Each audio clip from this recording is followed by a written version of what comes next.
YouTube Nation, what is up? Welcome to a special Wildcard edition of the Tailgate Talkers Podcast. I'm your host, Justin Morris, again, by myself. Could use a little help, Dane. Now, this podcast might be a little bit shorter than what you guys are used to, but that's because we're not reviewing last week's games. The regular season is in the rearview mirror. We don't care. It's all about Wildcard Weekend, and we are going to preview each and every matchup and make our predictions right here on the podcast. But before we get to that, our pick standings. And I gotta tell you, it's not really my favorite segment because it's not really that great. Now, how we did this is each week throughout the season, we would pick 3 games. Now, we wouldn't pick who wins and who loses. We would pick the spread, who covers. And I gotta tell you, after a whole regular season, 3 games each week, I'm 24-24. That's right, I'm exactly 500. So I'm hoping to make hay in the playoffs, and I don't know, it probably gets harder in the playoffs, right? But as bad as that is, it's not as bad as Dane. He is 20-28. Yeah, you really shouldn't listen to us. Now we're going to cover the games in chronological order, but before we do, breaking news, John Harbaugh, the Baltimore Ravens, fired. It won't take him long to get another job. Now, I know sometimes, when a really good coach gets fired, let go, or whatever, they usually take a year off just to kind of just chill, be with their family. Who knows what? Just take a year away from the game. I don't know. I don't know what his desires are, but John Harbaugh is on the market. Damn.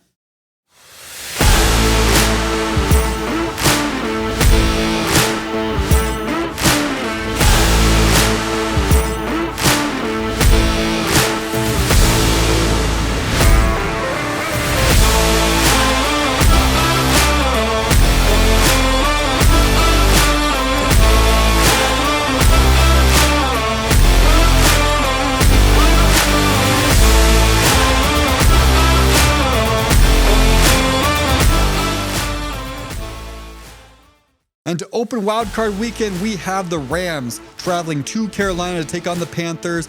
The Rams are a 10.5-point favorite. Now, I am not sure if the Rams being a 10.5-point favorite over the Panthers is disrespectful to the Panthers or not, because the Panthers did beat them not that long ago. They beat them. They won. Now, on the other hand, you could sit there and say, well, if the Rams were ever motivated to beat a team, it would be right now to get their lick back. I understand that completely. Look, if you just looked at the teams, you'd have to favor the Rams. You'd have to think that the Rams are going to win. But the Panthers at least showed a formula for beating the Rams. Matthew Stafford did not have a great game that game. And the Panthers are a weird team, man. They're just so weird.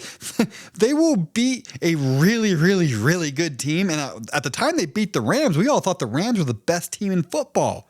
And then the Panthers will lose to one of the worst teams in the league. They're just such a hard team to figure out. Now, the Panthers defense are a pesky bunch. They really are, which just is pivotal for the Rams to go in there and not necessarily make the Panthers quit. The Panthers aren't going to quit per se. This is a playoff game at their place, for fuck's sake. But you want to at least instill doubt in them early that, hey, you don't belong on the field with us. We're going to smoke you. Come on. You guys barely got in, we're the freaking Rams. We're one of the best teams in football this year. We're going to smoke you, and you're already seeing it right away. You just need to instill doubt in them, because I tell you what, if you give that crowd, that team, just reason to make it like a gritty game, you're in trouble. You're in trouble. If the Panthers can make it like a gritty game to where it's kind of just sloppy, kind of maybe a little bit low scoring, in the fourth quarter, it's 24-21 or some shit like that. You're in trouble. You're in trouble. So the Rams need to go in there. I'm not saying they have to open up and be up 30-0 in the first quarter. I'm not saying that. I'm just saying you need to show right away that this shit that you did last time to us it's not going to happen. You need to show establish dominance early. 10.5 points. Good Lord. I'm going to tell you right now, I'm picking the Rams to win this game. The Panthers proved they could win. They already proved they could beat the Rams. They already did it. But you still have to look at the rosters, the way Matthew Stafford's been playing, Puka Nacua, Devontae should be healthy and ready to go, Sean McVay in that offense. I can see the Rams getting after it. I really can. 10.5 points, though. You know what? I'm going to do it. I'm going to pick the Panthers, not to win, of course, but I'm going to pick the Panthers to cover. I do not see the Rams beating the Panthers by 11 points. I'm going to say the Rams beat the Panthers by 7 or 8, something like that. not quite getting that cover. So yeah, I got the Rams winning, but I got the Panthers covering. I'll put what Dane thinks on the screen. Either way, it should be a fun first game of Wildcard Weekend. I can't wait. The second game of Wildcard Weekend features the Packers traveling to Chicago to take on their division foes, the Chicago Bears. The Packers are 1.5-point favorites in this matchup. Man, I love division matchups in the playoffs, especially when both teams have split in the regular season. They hate each other, which makes for great TV. See, the Bears have the home field advantage, while the Packers have the advantage of rest. They rested everybody last week, while the Bears played everybody against the Lions and lost. The Packers won the first matchup in a very, very, very close game, while the Bears won the second matchup in a very, very close game. I hope this game is just as close, just as drama-filled, just as theater to watch. I think I got the Packers winning this one.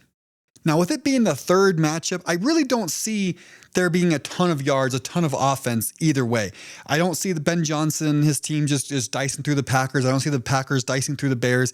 I actually see it being a pretty lowish scoring game, like maybe 21-24. Is that low scoring? That's probably not low scoring, but about low 20s.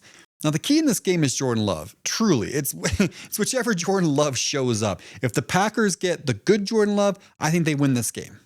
And yes, by winning this game, I believe they cover the 1.5-point spread. They're probably going to beat the Bears by like 4 points. I'm gonna call my shot. I'm going to say it's going to be a 4-point game, a 4-point Packers victory, and the Packers move on. And as a 7th seed, they move out west to take on the Seahawks next. The next matchup of Wildcard Weekend features the Buffalo Bills going to Jacksonville to take on the Jacksonville Jaguars. The Buffalo Bills, though, the road team, are 1.5-point favorites. All these road teams, favorites. This is a perfect example of a game between two teams. One who I absolutely trust the most in the AFC playoffs, and the other team of who's playing the best in the AFC playoffs. See, the Bills, Josh Allen, I understand, hasn't been to a Super Bowl, hasn't won a Super Bowl. I get that. Loses to Patrick Mahomes almost every year, blah, blah, blah. I understand you. But out of the teams and the quarterbacks in the AFC playoffs, Josh Allen, these Bills are probably the team that you trust the most. But if you had to pick the team that's actually probably playing the best, it's the Jaguars. I understand the Broncos had the first seed, the Patriots had the second seed. I understand that. But if you just ask me over the last month or 2 months, who's playing the best? It's the Jaguars. This puts me in quite a predicament because the Bills' defense is not necessarily that great. And on offense, Josh Allen and James Cook, maybe Kincaid. That's really it. And the Jaguars have just been playing such complete football. Offensively, defensively, they've been blowing teams out. But it's Josh Allen in the playoffs. I'm going to do it. I'm going to eliminate Josh Allen from the playoffs again. I just can't see them winning over the Jacksonville Jaguars. I looked at every scenario. Even the Jaguars are home even. So you can't even get the crowd on your side. I just, the way they're playing, trust me, I don't want to pick the Bills over the freaking Jaguars. Who are the Jaguars? But I got to be honest with the way both teams are playing. I see the Jaguars pulling this out. I see the Jaguars moving on. So just by the Jaguars winning in general, they cover. I'm going to pick the Jaguars to cover. Damn. The next matchup in Wildcard Weekend is the San Francisco 49ers traveling back east. Why don't we say back east and out west? To face the Philadelphia Eagles. The Eagles are a 3.5-point favorite as of this recording right now. And look, they decided to choose the 49ers. They had a chance to get the 2 seed. With the 2 seed, the Eagles would have faced the Packers, a team they've already beat this year, a team they've beat the last 3 times. They decided to play their backups, which meant they were either going to face the Rams or the 49ers. Turns out it's the 49ers. Now, how do I feel about this matchup? I actually feel really good about it. I actually probably, out of all the teams other than the Panthers, the 49ers might be the team I probably wanted to face the most. Look, they are beaten up. They're absolutely beaten up. That defense, I can't name anybody anymore. Their all-pro linebacker, Fred Warner's down. His backup is now down. It's like they're pulling people off from the street, it feels like. They have like no pass rush with Bosa out and everything else. Hurts should have plenty of time, especially with Lane Johnson coming back this week. The only thing that could screw this up, and this might actually happen, is Kevin Patullo getting in the way. And I don't mean to, look, the Niners nearly had the 1 seed. They nearly had the 1 seed, so they are very capable. They've had a pretty easy schedule. Now, they are in a very tough division. I know that sounds contradictory, but it's not. So trust me, I get what they're capable of with Kyle Shanahan and Christian McCaffrey. Purdy's been playing good. Like, I understand what they're capable of. I'm not sleeping on them at all. They will whoop your ass in a second if you let them. Completely get you. But look at the Niners' losses. All the teams that have beaten them, really good, tough defenses. I think the Eagles are in that camp. I think the Eagles need to treat this game very much like the Rams need to treat the Panthers. And here's what I mean by that. The Panthers beat the Rams not too long ago, but the Rams are a better team. They're favored. The Rams need to come out and just not let the Panthers think that, like, hey, none of that bullshit's going to happen this time, okay? No. We're going to stomp your ass. The Eagles kind of need to do that too. Not that the 49ers are the same as the Panthers. Not that I think the Eagles will just blow out the 49ers. I mean that in the sense of, like, the Eagles need to assert their dominance, assert their physicality early to let the Niners know, like, look, we came to fucking play. Did you come to play? Because we came to fucking play. Let's play. It's kind of hard to put into words, but look at that Seahawks game. I mean, it was somewhat of a close game-ish. The final score did not look like what it looked like to the eye test, right? You need to come out with that same type of energy and just lay hits and just let them know, like, we're going to beat you the fuck up. Now let's talk about this offense. Niners defense cannot generate a pass rush. You're going to get Lane Johnson back. They can't stop the run. You should be able to pass on them because you have all day. I keep thinking the Eagles, with all their weapons and all their talent, that they'll just destroy a team. And outside of the Raiders and maybe the Giants the second time we played, really haven't really asserted dominance. I guess Minnesota we did well on offensively. This should be a team that you can go up and down the field on. This should be a game where you're not freaking relied on your defense to just bail you out again and again and again and again. I say that, well, we know what's probably going to happen. Kevin Patullo, like, I understand people want to blame Hurts or this or that, and there's little breadcrumbs of blame to go around. I completely agree with that, but holy shit, your play calling and the way he gives up on what's working. Goo! The game, gentlemen, is an easy one. Run the ball. Run out of shotgun, run out of center, run out of pistol. Mix it up. Run Tank Bigsby. He does well when you run him. Don't just run inside zone. Run some outside, run some pitch, run some pulls. Make the 49ers absolutely commit everything to stop you. And then, out of center, play action and take your shots when they're there. It's not a hard concept. Your defense will play good enough to keep you in this game. Completely keep you in this game. You just have to take advantage of a trash and beat up 49ers defense. All you gotta do. Now, with that said, assuming Kevin Patullo will not completely fuck this up, and believe me, if you do, if we are not in the Super Bowl, at least in the big dance, I guarantee you he will be the number one reason why. The number one reason why. Numero uno. You better get your ass out of Philadelphia quickly, my friend. But assuming he doesn't completely fuck this up, I'm going to pick the Philadelphia Eagles to win and to cover. The 49ers can move the ball. They can score points. They can be a potent offense with Purdy, McCaffrey, Kittle. I do worry about all that. I do trust our defense. The one thing on the Eagles that I do trust is our defense, which is funny because the Niners are probably saying the one thing we trust is our offense. With it all said, I do see the Eagles winning this game and covering those 3.5 points. Probably win by like 7 to 10, somewhere around there. And it's not because I don't respect the 49ers. I just look at the way the teams are made up. The 49ers are a dangerous offense. They can and will move the ball. I just really trust the Eagles defense right now. It's one of the best defenses in the league. They're playing really, really elite ball right now. So I can see them keeping the score down, and the Eagles offense just needs to put in a little bit of work against a really, really banged up 49ers defense. Come on. You're at home. in the cold. Everything's in your favor. Take care of business. If the Eagles lose this game, it's going to be really, really disappointing. It's likely because of Kevin Patullo. I'm not saying there's not breadcrumbs of other blame to go around. There would be, but this is a game the Eagles really should win. Now, if the Eagles win this game, that means they're going to be going to Chicago, or they're going to host the winner of the Panthers and Rams. And then things get probably a little bit harder from there.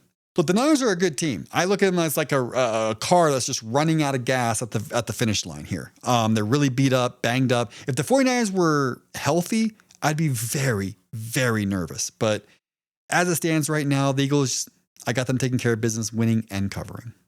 Next game in Wildcard Weekend is the Chargers at the Patriots. The Patriots are a 3.5 point favorite. I'm surprised it's actually only 3.5. Look, the Chargers are another kind of weird team. I've seen them play really well and up to big opponents, and I've seen them kind of shrivel against lesser opponents. Does Justin Herbert get a playoff win? Are the Patriots, despite their easy schedule, for real? It's crazy. The only home teams in the playoffs that are favored are the Eagles and Patriots. That's it. It's the only home team's favorite. I did a video last week saying the only two teams in the entire AFC that I can't see winning the Super Bowl is the Steelers and the Chargers. With that said, I think you know where I'm leaning. Question is, do I have the Patriots covering? Yes, I do. 3.5 points. I got the Patriots winning by I'll say 6 points. Patriots win by 6. I could see it being a lower scoring game. Both defenses coming to play early. I can see Justin Herbert making some throws. I can see Drake May making some throws. But at the end of the day, I see the Patriots making 1 or 2 more plays than the Chargers. I see it being relatively close. But outside of the Rams beating the Panthers, this is the game I feel the second most sure about. I just can't see the Chargers beating the Patriots. Maybe the Patriots are a good team. Maybe they lose in the next round or the round after that. I don't know, but we'll have to get there. But initially, right now, I cannot see the Patriots being one and done in the playoffs, and I can't see the Chargers being that team that gets them there. So I got the Patriots winning and covering. The last game of Wildcard Weekend is the Texans at Pittsburgh. Texans are a 3.5 point favorite. Now, this is the game I've actually struggled with the most. I'm having a hard time picking the winner for this one. On one side, I love that Texans defense. Absolutely love it. On the other side, you do have Aaron Rodgers. He has his moments. He was no better moments than against the Ravens. Man, what a game that was. On the other hand, did having a big emotional, essentially a playoff game against your division rival really kind of just tucker out all the emotion out of you? Because now, you had that big emotional game and now you have to get up again for another really, really good team. It's really weird because when Aaron Rodgers is hot, he's hot. But when he's not, he's not. The one thing is kind of like the Aaron Rodgers rule. You don't want the brother smiling on the field. If he's smiling, it's probably not good for you. If he's finding joy in the game and playing, it's probably not a good thing for you guys. I'm a firm believer that defense wins championships. I mean, look, I think the Seahawks, Eagles, and Texans all have the top 3 defenses in the league. And lo and behold, they're all 3 in the tournament. So I like the Texans. I like the Texans to cover probably by 4 points. Over the Steelers, send the Steelers pack into Cancun, and the Texans will be moving on. And that's it. That's the 6 games of Wildcard Weekend. I can't wait to get back here for divisional matchups. And I always love it when Wildcard Weekend is over because then everybody gets put in their spot. You know who's facing who, and now it's a true bracket, right? Because, the bye weekers face the highest or the lowest seed still remaining. It always makes it like you don't know exactly where to place teams. It makes it... It's annoying. So I always kind of like it when Wildcard Weekend's over and now everybody's placed in their brackets and now we truly get to go, and it's always much fun. So it's a really wide open, man, really wide open. Like I said before, other than the Steelers, the Chargers, and the Panthers, I can see everybody else making it. I can see all 11 other teams not only making it, but winning the Super Bowl. That's freaking crazy. All right, that's it for the Wildcard edition of Tailgate Talkers Podcast. I will see you next week for the divisional round. Stay tuned for that. And as always, I'm Justin. Stay safe, guys. Peace.